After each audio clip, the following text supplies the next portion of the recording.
దీనికి సంబంధించి మీతో మాట్లాడడానికి బ్యూరో చీఫ్ విజయ్ లైవ్లో రెడీగా ఉన్నారు. విజయ్, అక్కడ చూసాం అంతా ఓకే, ఎవరి వాదనలు వారికి ఉన్నాయి అండ్ విచారణ కూడా టైం అవుతుందనే టైంలో కేటీఆర్ తిరిగి వచ్చేసారు. ఇంతకీ దీన్ని ఎలా అర్థం చేసుకోవాలి? కేటీఆర్ విచారణకు హాజరైనట్లా లేదా?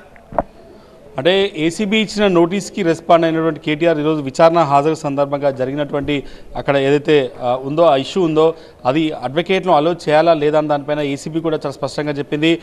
కేటీఆర్ అయితే వాదన వినిపిస్తున్నారో తను ఒకవేళ ఒంటరిగా వెళ్తే పోలీసులు గతంలో చాలామంది లీడర్లపైన పెట్టిన కేసులు కావచ్చు, తన ఇంటిపైన రైడ్ చేయాలనుకుంటారు. రైడ్ చేసి ఎక్కడో దగ్గర డాక్యుమెంట్ పెట్టి ఈ డాక్యుమెంట్ దొరికిందనేది ఎస్టాబ్లిష్ చేయాలని అనుకుంటున్నారని చెప్పి ఏదైతే కేటీఆర్ వ్యాఖ్యానించారో దానిపైన ఏసీబీ కూడా ఎక్కడ కూడా అంటే కోర్టు ఆర్డర్లో ఎక్కడ కూడా లేదు అనేది చెప్తున్నారు. ఫైనల్గా కోర్టు ఇచ్చిన ఆర్డర్ కాపీలో అడ్వకేట్ అసిస్టెంట్ అనేది లేదు అనేది ఏసీబీ చెప్తున్న వెర్షన్. కానీ ఒక రకంగా చెప్పాలంటే మీరు అడోబ్ ప్రీమియర్ ప్రోలో వీడియో ఎడిటింగ్ నేర్చుకుందాం అనుకుంటున్నారా? అయితే ఫ్రీడమ్ యాప్లో ఉన్నటువంటి ఈ ప్రాక్టికల్ కోర్సుని చూడడానికి ఇప్పుడే ఫ్రీడమ్ యాప్ని డౌన్లోడ్ చేసుకోండి.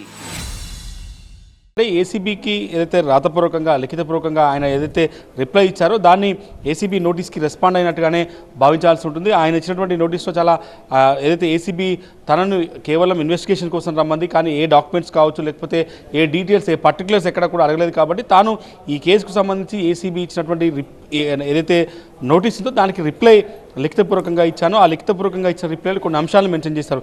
ఈ కేసులో ఇప్పటికే హైకోర్టులో విచారణ పెండింగ్లో ఉంది. హైకోర్టు ఇరువురి వాదనలు వింది. తాను వేసిన క్వాష్ పిటిషన్ పైన విచారణ జరిగింది. ఇప్పటికీ అనేక ఆర్గ్యుమెంట్స్ వినిపించాం. ఈ కేసులో ఏ క్షణానైనా హైకోర్టు తీర్పు వెల్లడించే అవకాశం ఉంది. తీర్పు రిజర్వ్లో ఉంది. కాబట్టి ఈ క్షణాన ఈ నిమిషాన ఏసీబీ ఏదైతే విచారణకు రమ్మందో ఆ విచారణ కోసం తాను వచ్చాను. కానీ తన అడ్వకేట్తో ఎవరైతే అలో చేయలేదు కాబట్టి నా రిప్లైని లిఖితపూర్వకంగా ఏసీబీకి పంపిస్తున్నట్టుగా చెప్పారు. కాబట్టి ఆయన విచారణకి హాజరైనట్టుగానే అంటే ఏసీబీ ఇచ్చిన నోటీస్కి ఆయన రెస్పాండ్ అయినట్టుగానే చెప్పాల్సి ఉంటుంది. కానీ ఫర్దర్గా ఏం జరగబోతుంది ఈ కేసులో అన్నది కొంత చూడాల్సి ఉంది. ఏసీబీ ఆయన ఇచ్చిన రిప్లైని కాగ్నిజబుల్ తీసుకుంటుందా లేదా, ఫర్దర్గా ఏ స్టెప్ తీసుకుంటుంది ఏసీబీ అనేది చూడాల్సి ఉంది. ఏసీబీ ముందున్న ఆప్షన్స్ ఏంటనేది ఇప్పుడు చూడాల్సి ఉంది. ఎందుకంటే ఈ కేసులో విచారణ కోసం అనేక క్వశ్చన్స్ తయారు చేసి దాదాపు 40 ప్రశ్నలతో కేటీఆర్ని విచారించాలని చెప్పి అనుకున్నటువంటి ఏసీబీకి ఒక రకంగా చెప్పాలంటే ఆయన అడ్వకేట్తో రావాలని చెప్పి కోరడం, ఆ తర్వాత 40 నిమిషాల పాటు పోలీసులతో వాగ్వాదం జరగడం, తాను విచారణకు సిద్ధంగా ఉన్నాను, తాను విచారణకు లోపలికి వెళ్ళి ఏసీబీ విచారణ ఎదుర్కొంటున్నాను, కేవలం తన వెంట అడ్వకేట్ మాత్రమే వస్తాడు, అడ్వకేట్ వచ్చినంత మాత్రాన ఏసీబీ అడిగే క్వశ్చన్స్ కావచ్చు, తాను చెప్పే ఆన్సర్స్ ఎక్కడ కూడా మారవు, అడ్వకేట్ సమక్షంలో ఉండాలి, ఎందుకంటే పోలీసులపైన తనకు నమ్మకం లేదు అనేది ఆయన మొదటి నుంచి చెప్తున్న వెర్షన్. కానీ ఏసీబీ చెప్తుంది ఎక్కడ కూడా కోర్టు ఆర్డర్లో అడ్వకేట్ అసిస్టెంట్స్తో జరగలేదు.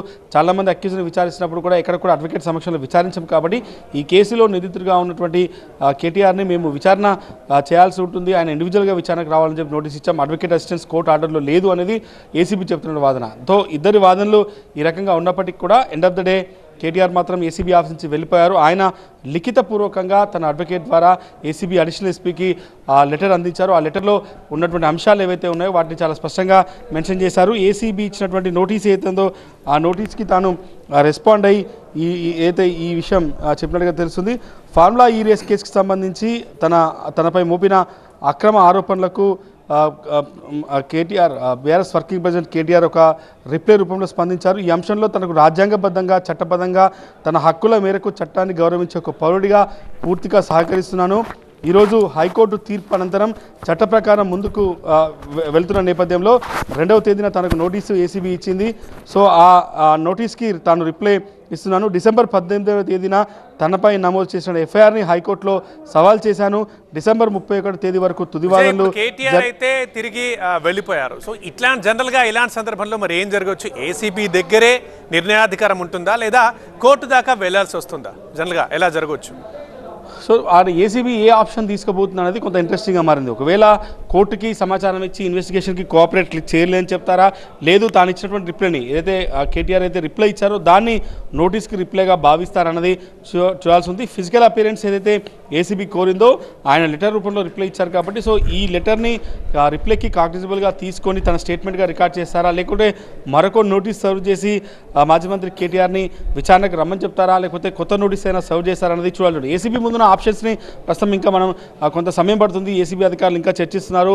ఏసీబీ కార్యాలయంలోనే ఏసీబీ డీజీ విజయ్ కుమార్ ఉన్నారు, ఏసీబీ డైరెక్టర్ తరుణ్ జోషి ఉన్నారు, ఏసీబీ జాయింట్ డైరెక్టర్ రితిరాజ్తో పాటుగా ఈ కేసు ఇన్ఛార్జ్, ఈ కేసు ఐఓగా ఉన్న మాజిద్ ఖాన్, ఈ ముగ్గురు ఈరోజు కేటీఆర్ను విచారించడం కోసం దాదాపు 40 ప్రశ్నలతో కూడిన ఒక క్వశ్చన్ని కూడా తయారు చేశారు. కానీ అనూహ్యంగా మాజీ మంత్రి కేటీఆర్ తాను అడ్వకేట్తోనే లోపలికి వెళ్తాను, పోలీసులపై నమ్మకం లేదు, ఏసీబీ అధికారులు తన ఇంటిపైన రైడ్ చేసే ఛాన్స్ ఉంది, తనకు పక్కా సమాచారం ఉంది, బయట రైడ్ చేసి కొన్ని డాక్యుమెంట్స్ పెట్టి ఇవే డాక్యుమెంట్స్ దొరికాయి ఈ కేసులో అనే విషయాన్ని లీకుల ద్వారా ఇచ్చే అవకాశం ఉందన్న ఎలిగేషన్స్ ఏవైతే చేశారో దానిపైన కూడా ఏసీబీ రెస్పాండ్ అవ్వాల్సింది. కానీ ఏసీబీ అధికారులు చెప్తున్న దాని ప్రకారం అయితే ఎక్కడా కూడా కోర్టు ఆర్డర్లో మాకు అడ్వకేట్ అసిస్టెన్స్ అని చెప్పలేదు కాబట్టి తాము అలో చేయట్లేదని చెప్తున్న విషయం చూడాలి.